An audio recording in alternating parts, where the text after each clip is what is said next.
if we could step outside ourselves and spectate in our reality? Better yet, what if we could step outside and travel anywhere? In this edition of Avatars of the Astral Worlds, we'll look at the possibility of astral projection and out-of-body experiences.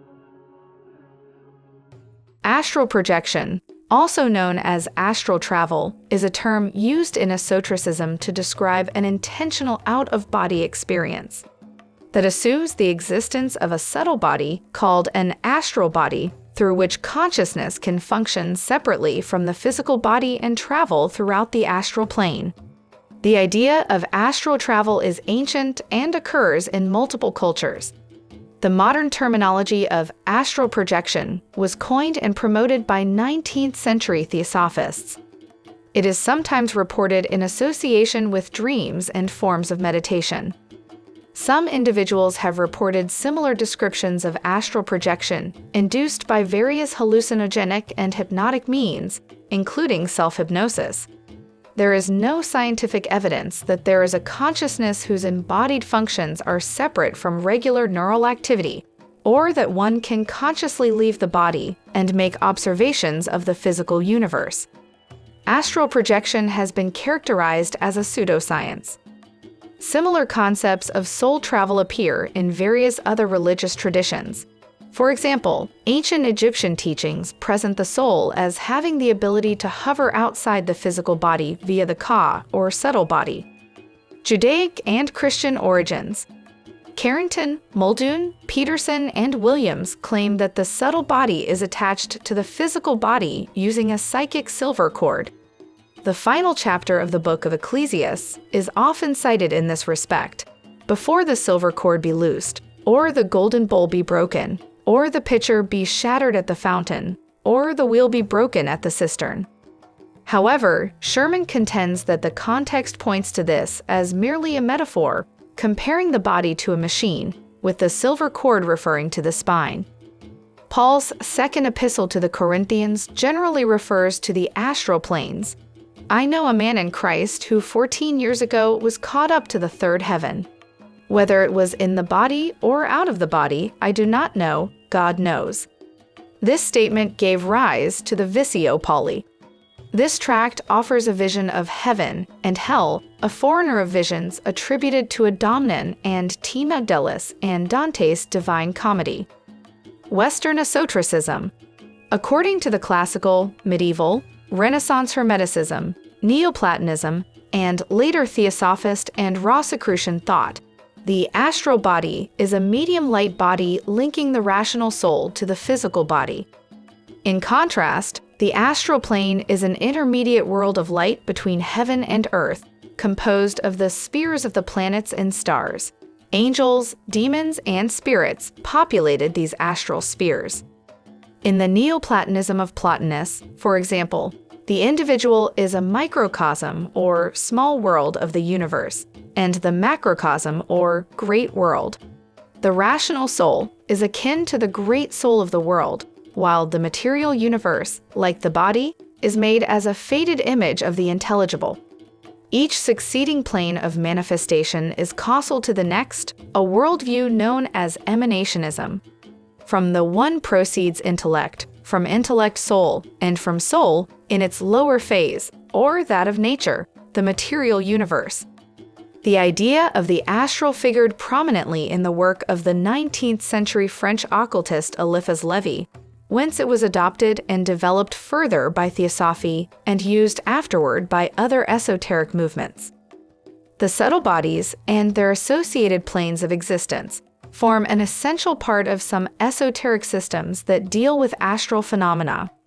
Often these bodies and their planes of existence are depicted as a series of concentric circles or nested spheres, with a separate body traversing each realm. Hinduism. Similar ideas, such as the Linga Sarira, are found in ancient Hindu scriptures, such as the Yoga Vasistha Maharamayana of Valmiki. Modern Indians vouched for astral projection, including Paramahansa Yogananda, who witnessed Swami Pranabhananda doing a miracle through a possible astral projection. The Indian spiritual teacher Meher Baba described one's use of astral projection. In the advancing stages leading to the beginning of the path, the aspirant becomes spiritually prepared for being entrusted with free use of the forces of the inner world of the astral bodies. He may then undertake astral journeys in his astral body, leaving the physical body in sleep or wakefulness. The astral journeys that are taken unconsciously are much less important than those undertaken with full consciousness, and as a result of deliberate volition. This implies conscious use of the astral body. Conscious separation of the astral body from the outer vehicle of the gross body has its own value in making the soul feel its distinction from the gross body and in arriving at fuller control of the gross body. One can, at will, put on and take off the external gross body as if it were a cloak and use the astral body for experiencing the inner world of the astral and for undertaking journeys through it, if and when necessary. The ability to undertake astral journeys, therefore, involves considerable expansion of one's scope for experience. It brings opportunities for promoting one's own spiritual advancement, which begins with the involution of consciousness. Astral projection is one of the siddhis considered achievable by yoga practitioners through self-disciplined practice. In the epic The Mahabharata, Drona leaves his physical body to see if his son is alive. Taoist alchemical practice involves the creation of an energy body by breathing meditations, drawing energy into a pearl that is then circulated. Zhangzi, with a drum as his pillow, fell fast asleep, snoring and motionless. His primordial spirit, however, went straight into the banquet room and said, "My lords, here I am again." When Tuiji walked with the officials to take a look, there really was a Taoist sleeping on the ground and snoring like thunder. Yet inside, in the side room, there was another Taoist beating a fisher drum and singing Taoist songs. The officials all said, although there are two different people, their faces and clothes are exactly alike. He is a divine immortal who can simultaneously divide his body and appear in several places. At that moment, the Taoist in the side room came walking out, and the Taoist sleeping on the ground woke up. The two merged into one.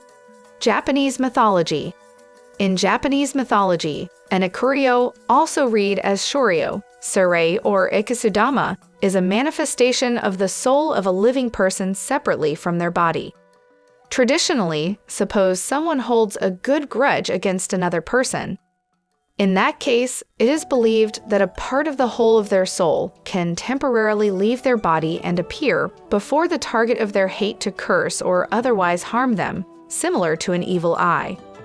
Souls are also believed to leave a living body when the body is extremely sick or comatose. Such Ikurio are not malevolent.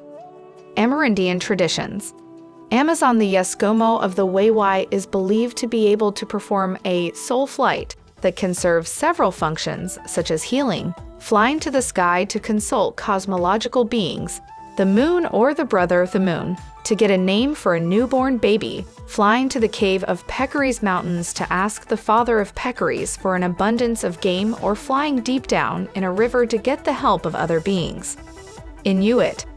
In some Inuit groups, people with unique capabilities, known as Angdakak, are said to travel to mythological or remote places and report their experiences and matters critical to their fellows, or the entire community that would be unavailable to people with standard capabilities, such as how to stop bad luck in hunting or cure a sick person.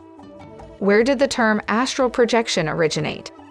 The expression astral projection came to be used in two different ways. For the Golden Dawn and some theosophists, it retained the classical and medieval philosophers' meaning of journeying to other worlds, heavens, hells, the astrological spheres, and different imaginal landscapes. Still, outside these circles, the term was increasingly applied to non-physical travel around the physical world. Though this usage continues to be widespread, the term etheric travel, used by some later theosophists, offers a helpful distinction. Some experiments say they visit different times and places. Etheric, then, is used to represent the sense of being out of the body in the physical world, whereas astral may connote some alteration in time perception. Robert Monroe describes the former type of projection as locale 1, or the here-now, involving people and places that exist. Robert Bruce calls it the real-time zone, and describes it as the non-physical dimension level closest to the physical. This etheric body is usually, though not always, invisible but is often perceived by the experient as connected to the physical body during separation by a silver cord. Some link falling dreams with projection. According to Max Heindel, the etheric double is a medium between the astral and physical realms. In his system, the ether, also called prana, is the vital force that empowers the physical forms to change. From his descriptions, it can be inferred that, to him, when one views the physical during an out-of-body experience, one is not technically in the astral realm. Other experiments may describe a domain that has no parallel to any known physical setting.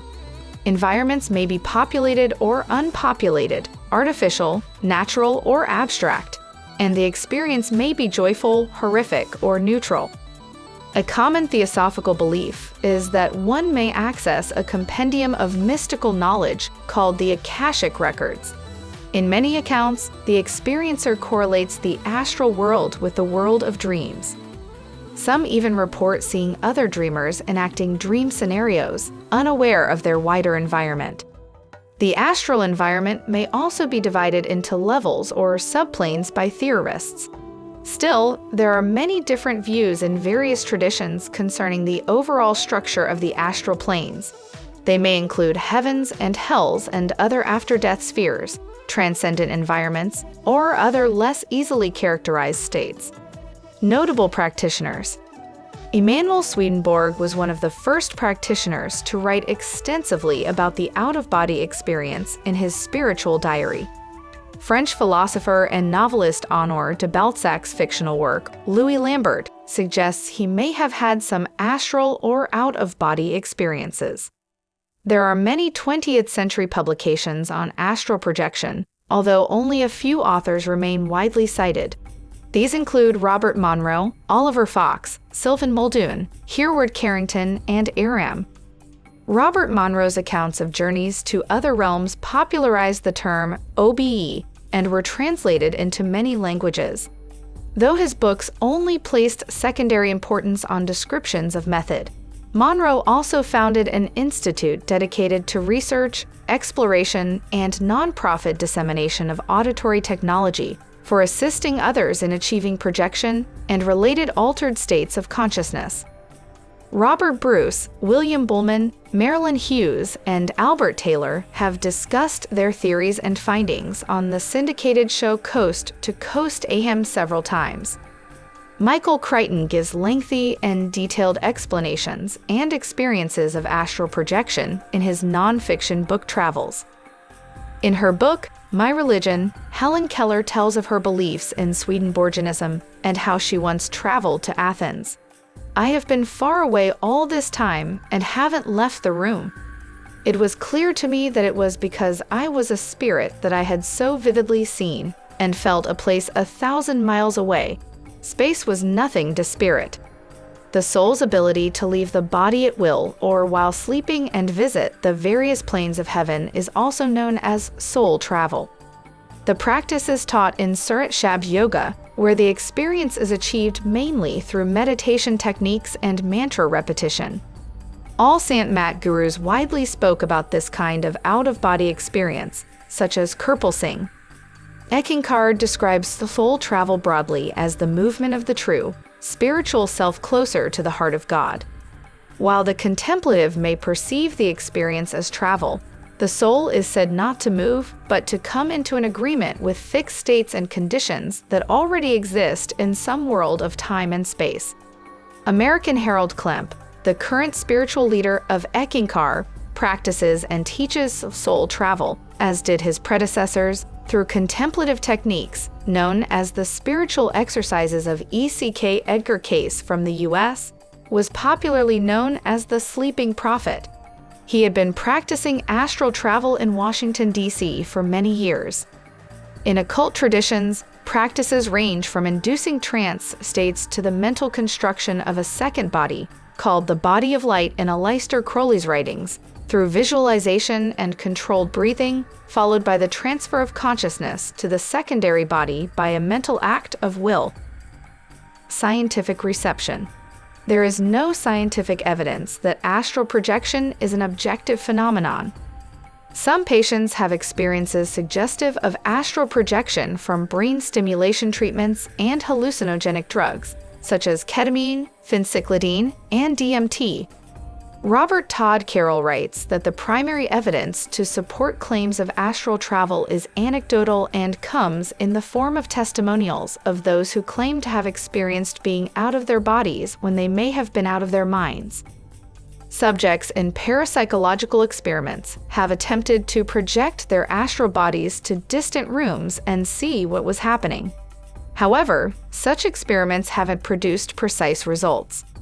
According to Bob Bruce of the Queensland Skeptics Association, astral projection is just imagining or a dream state. Bruce writes that the existence of an astral plane is contrary to the limits of science. We know how many possibilities there are for dimensions, and we know what the dimensions do. None of it correlates with things like astral projection. Bruce attributes astral experiences, such as meetings, alleged by practitioners to confirmation bias and coincidences. Psychologist Donovan Rockcliffe has written that astral projection can be explained by delusion, hallucination, and vivid dreams. Arthur W. Wiggins, writing in Quantum Leaps in the Wrong Direction, Where Real Science Ends and Pseudoscience Begins, said that purported evidence of the ability to astral travel great distances and give descriptions of places visited is predominantly anecdotal.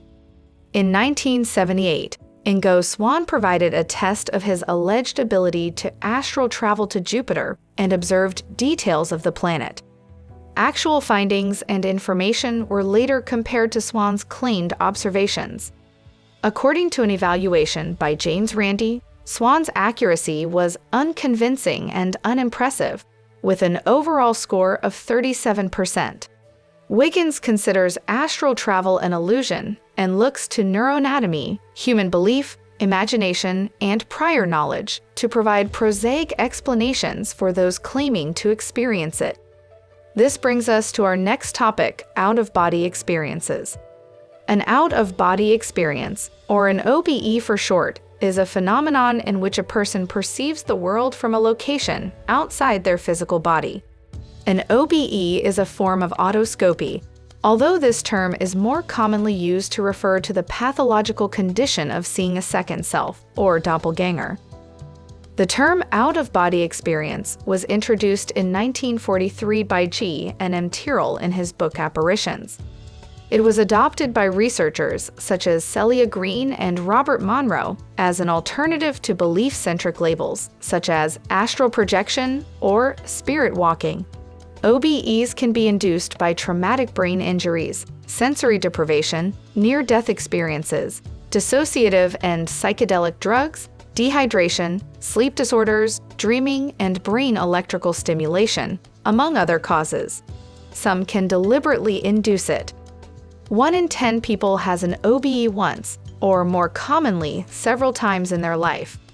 Psychologists and neuroscientists regard OBEs as dissociative experiences occurring along different psychological and neurological factors. Sleep paralysis. Those experiencing OBEs sometimes report a preceding and initiating lucid dream state, among other types of immediate and spontaneous experience. In many cases, people who claim to have had an OBE report being on the verge of sleep or being already asleep shortly before the experience. Many of these cases refer to situations where the sleep was not particularly deep due to illness, noises in other rooms, emotional stress, exhaustion from overworking, frequent reawakening, etc. In most cases, subjects perceive themselves as awake. About half note a feeling of sleep paralysis. Near-death experiences. Another form of spontaneous OBE is the near-death experience, or NDE. Some subjects report having had an OBE during severe physical trauma, such as near drownings or significant surgery. Near-death experiences may include subjective impressions of being outside the physical body, visions of deceased relatives and religious figures, and transcendence of ego and spatiotemporal boundaries. Typically, the experience consists of such factors as a sense of being dead, a feeling of peace and painlessness, hearing of various non-physical sounds, an out-of-body experience, a tunnel experience like the sense of moving up or through a narrow passageway, encountering beings of light, and a godlike figure or similar entities, being given a life review, and a reluctance to return to life. Similar to an NDE, extreme physical effort during activities, such as high-altitude climbing and marathon running, can induce OBEs. A sense of bilocation may be experienced, with the ground and air-based perspectives being shared simultaneously. OBEs can be induced by hallucinogens such as psilocybin, ketamine, DMT, MDA, and LSD. Falling asleep physically without losing awareness. The mind-awake, body-asleep state is widely suggested as a cause of OBEs, voluntary and otherwise. Thomas Edison used this state to tackle problems while working on his inventions. He would rest a silver dollar on his head while sitting with a metal bucket in a chair. The coin would noisily fall into the bucket as he drifted off, restoring some of his alertness. OBE pioneer Sylvain Muldoon more simply used a form held perpendicular in bed as the falling object. Salvador Dali used a similar paranoid critical method to gain odd visions that inspired his paintings. Deliberately teetering between awake and asleep states is known to cause spontaneous trance episodes at the onset of sleep, which are ultimately helpful when attempting to induce an OBE by moving deeper and deeper into relaxation. One eventually encounters a slipping feeling if the mind is still alert. This slipping is reported to feel like leaving the physical body. Some consider progressive muscle relaxation as an active form of sensory deprivation. The types of visualizations vary. Some common analogies include climbing a rope to pull out of one's body, floating out of one's body, getting shot out of a cannon, and other similar approaches. This technique is considered complex to use for people who cannot properly relax. One example of such a technique is the famous Golden Dawn body of light technique. Brainwave synchronization via audio-visual stimulation. Binaural beats can induce specific brainwave frequencies, notably those predominant in various mind-awake and body-asleep states. Binaural induction of a body asleep, 4 Hz brainwave frequency was observed as effective by the Monroe Institute. Some authors consider binaural beats to be significantly supportive of OBE initiation when used in conjunction with other techniques. Simultaneous introduction of mind-awake, beta frequencies detectable in the brains of normal, relaxed awakened individuals was also observed as constructive. Another popular technology uses sinusoidal wave pulses to achieve similar results. The drumming accompanying Native American religious ceremonies is also believed to have heightened receptivity to other worlds through brainwave entrainment mechanisms. Sensory deprivation aims to induce intense disorientation by removing space and time references. Flotation tanks or pink noise played through headphones are often employed. In cognitive science and psychology, OBEs are dissociative experiences from different psychological and neurological factors.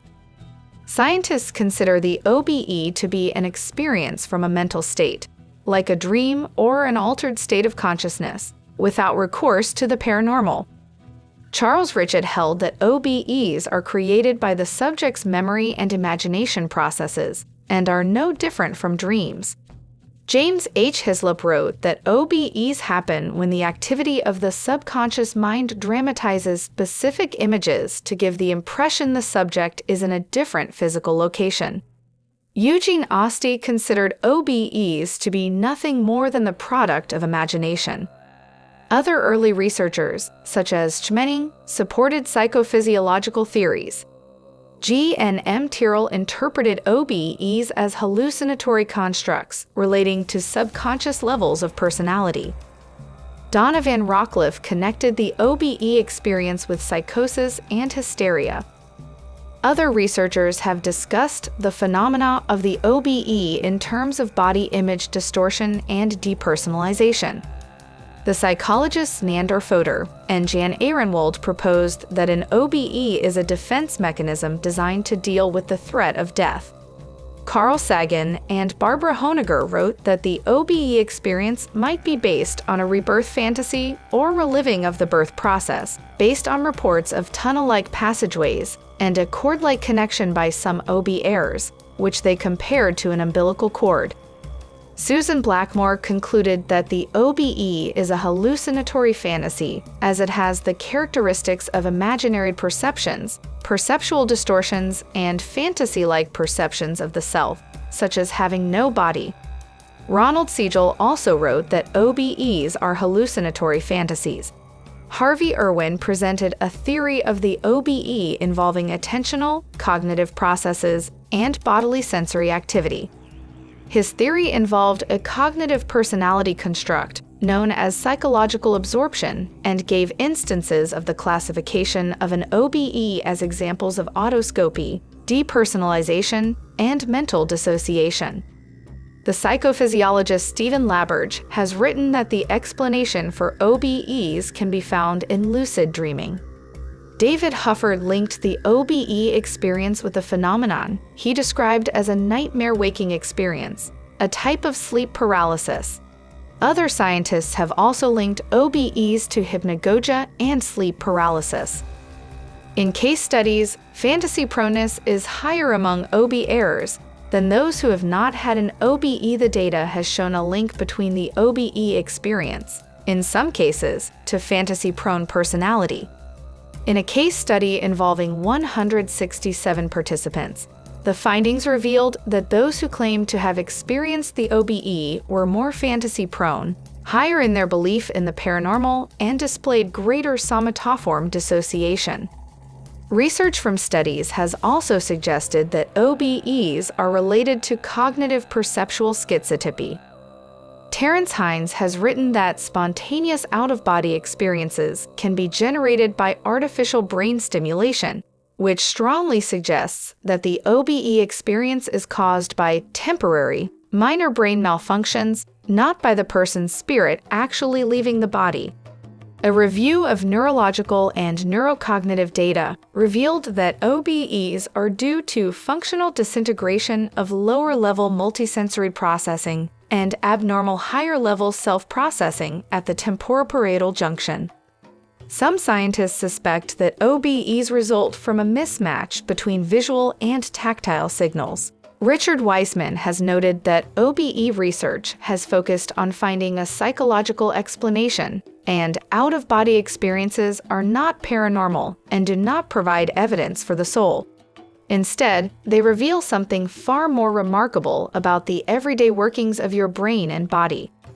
A study by Jason Braithwaite and colleagues linked the OBE to neural instabilities in the brain's temporal lobes and to errors in the body's sense of itself. Braithwaite et al. Reported that the current and dominant view is that the OBE occurs due to a temporary disruption in multisensory integration processes. Paranormal. Writers in parapsychology and occultism have written that OBEs are not psychological and that a soul, spirit, or subtle body can detach itself out of the body and visit distant locations. In spiritualist literature, out-of-body experiences were known during the Victorian period as traveling clairvoyance. In old Indian scriptures, such a state of consciousness is also referred to as chariya, which can be achieved by deep yogic and meditative activities, during which a yogi may be liberated from the duality of mind and body, allowing them to intentionally leave the body and then return to it. The body carrying out this journey is called Vijjan Delhi. The psychical researcher Frederick Myers referred to the OBE as a psychical excursion. An early study that described alleged cases of OBEs was the two-volume Phantasms of the Living, published in 1886 by the psychical researchers Edmund Gurney, Myers, and Frank Podmore. The scientific community criticized the book because the anecdotal reports in almost every case lacked evidential substantiation. The theosophist Arthur Powell was an early author to advocate the subtle body theory of OBEs. Sylvan Muldoon embraced the concept of an etheric body to explain the OBE experience. The psychical researcher Ernesto Bazzano also supported a similar view, describing the phenomena of the OBE experience in terms of bilocation, in which an etheric body can release itself from the physical body in rare circumstances. The subtle body theory was supported by occult writers such as Ralph Shirley, Benjamin Walker, and Douglas Baker. James Baker wrote that a mental body enters an inner cosmic region. During the OBE, Robert Krukol supported the subtle body theory of OBEs in several publications. The paranormal interpretation of OBEs has not been supported by all researchers within the study of parapsychology. Gardner Murphy wrote that OBEs are not very far from the known terrain of general psychology, which we are beginning to understand more and more without recourse to the paranormal. In the 1970s, Carles Osis conducted many OBE experiments with the psychic Alex Tannis. In one series of these experiments, he was asked whether he could identify colored targets placed in remote locations while in an OBE state.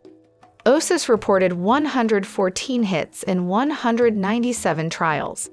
However, the controls for the experiments have been criticized. According to Susan Blackmore, the final result was insignificant since 108 hits would have been expected by chance alone.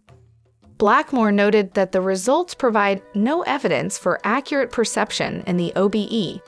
In April 1977, a patient from Harborview Medical Center, known as Maria, claimed to have experienced an out-of-body experience.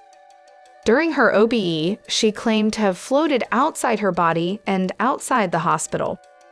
Maria later told her social worker, Kimberly Clark, that during the OBE, she had observed a tennis shoe on the third-floor window, ledge to the north side of the building. Clark then went to the north wing of the building and, looking out of the window, could see a tennis shoe on one of the ledges. Clark published the account in 1984. The story has since been used in many paranormal books as evidence that a spirit can leave the body. In 1996, Hayden Eburn, Sean Mulligan, and Barry Bearstein visited the medical center to investigate Clark's story.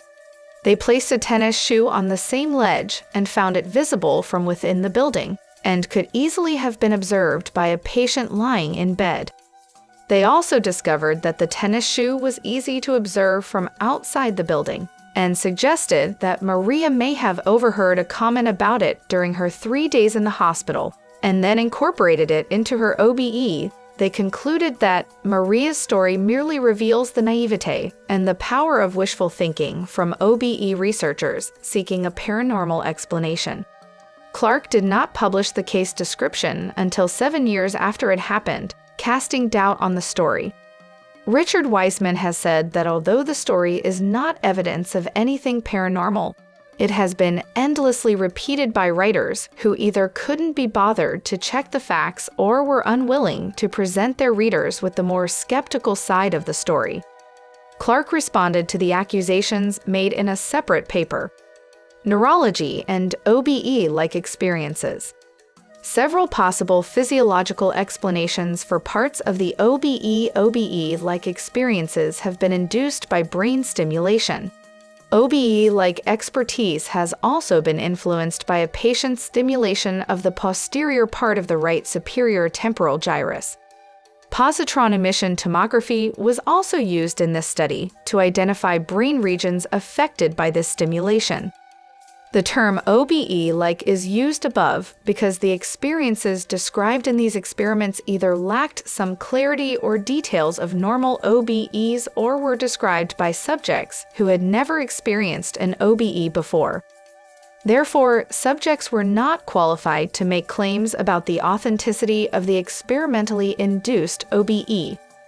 British psychologists Susan Blackmore and others suggest that an OBE begins when a person loses contact with sensory input from the body while remaining conscious.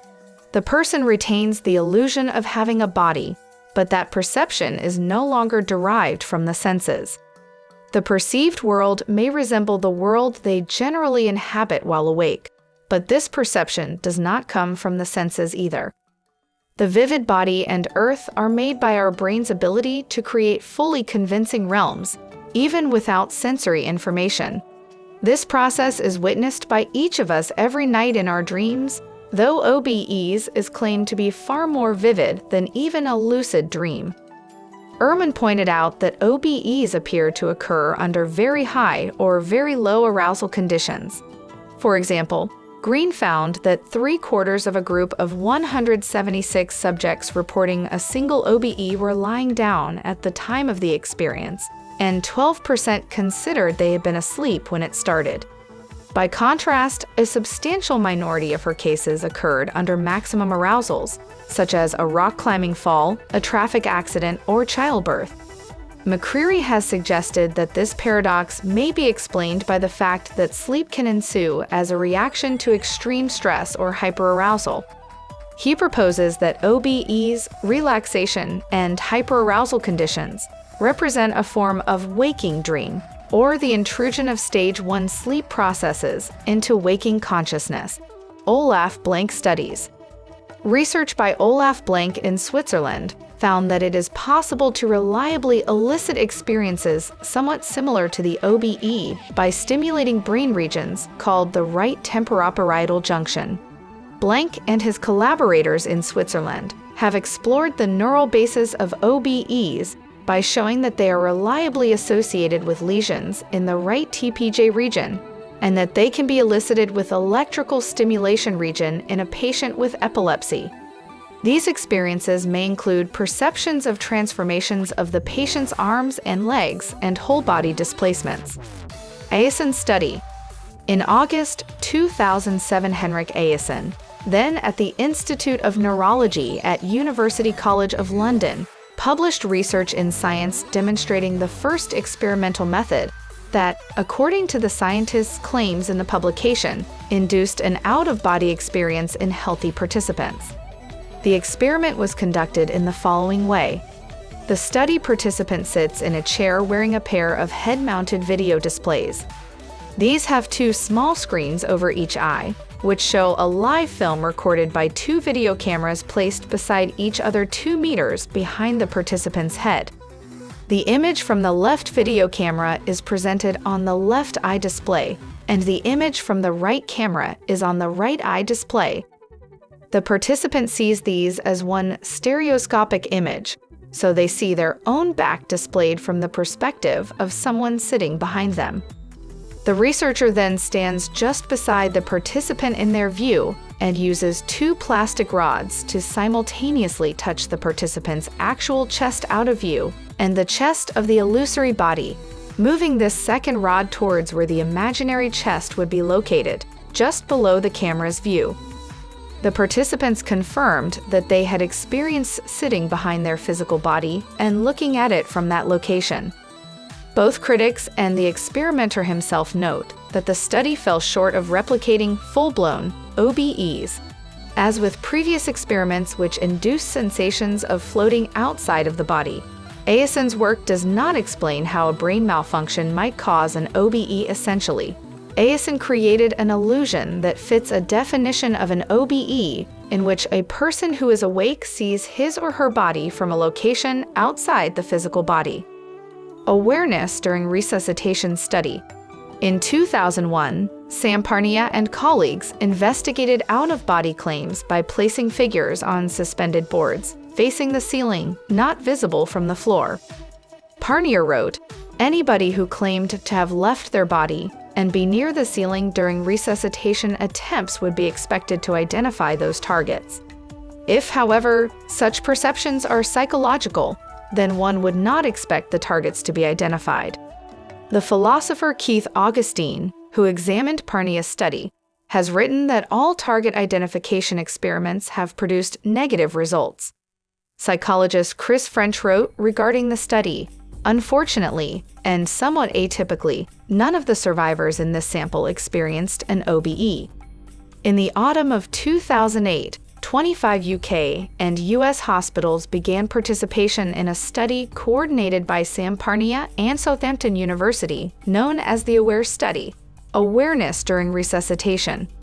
Following on from the work of Pim van Lommel in the Netherlands, the study aims to examine near-death experiences in 1,500 cardiac arrest survivors and determine whether people without a heartbeat or brain activity can have documentable out-of-body experiences. As part of the study, Parnia and colleagues investigated out-of-body claims by using hidden targets placed on shelves that could only be seen from above. Parnia has written, "If no one sees the pictures, it shows these experiences are illusions or false memories." In 2014, Parnia issued a statement indicating that the project's first phase has been completed and the results are undergoing peer review for publication in a medical journal. No subjects saw the images mounted out of sight, according to Parnia's early report of the study results at an American Heart Association meeting in November 2013. Only 2 out of the 152 patients reported any visual experiences, and 1 described events that could be verified. The 2 NDEs occurred in an area where no visual targets had been placed. On October 6, 2014, the study's results were published in the journal Resuscitation. Less than 20% of cardiac arrest patients could be interviewed, as most died or were too sick even after successful resuscitation. Among those who reported a perception of awareness and completed further interviews, 46% experienced a broad range of mental recollections concerning death incompatible with the commonly used term of NDEs. These included frightening and persecutory experiences.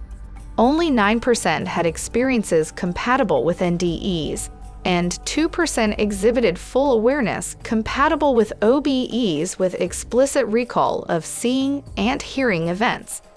1 case was validated and timed using auditory stimuli during cardiac arrest.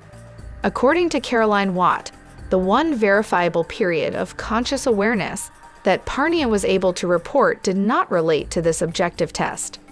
Rather, it was a patient giving a supposedly accurate report of events during his resuscitation. He didn't identify the pictures. He described the defibrillator machine noise. But that's not very impressive since many people know what goes on in an emergency room setting from seeing recreations on television. However, he couldn't describe any hidden targets, as there were none in the room where his OBE occurred, and the rest of his description was also exact, including the description and later correct identification of a doctor who took part in his resuscitation. AWARE Study 2, as of May 2016, a posting at the UK Clinical Trials Gateway website describes plans for AWARE 2, a 2-year multicenter observational study of 900 to 1,500 patients experiencing cardiac arrest, with subjects being recruited starting on August 1, 2014, and that the scheduled end date was May 31, 2017. The study was extended, continuing until 2020. Astral projection will continue to fascinate us as long as the possibilities remain endless. That's the beautiful thing about possibilities. It's up to us to live up to them. Until next time.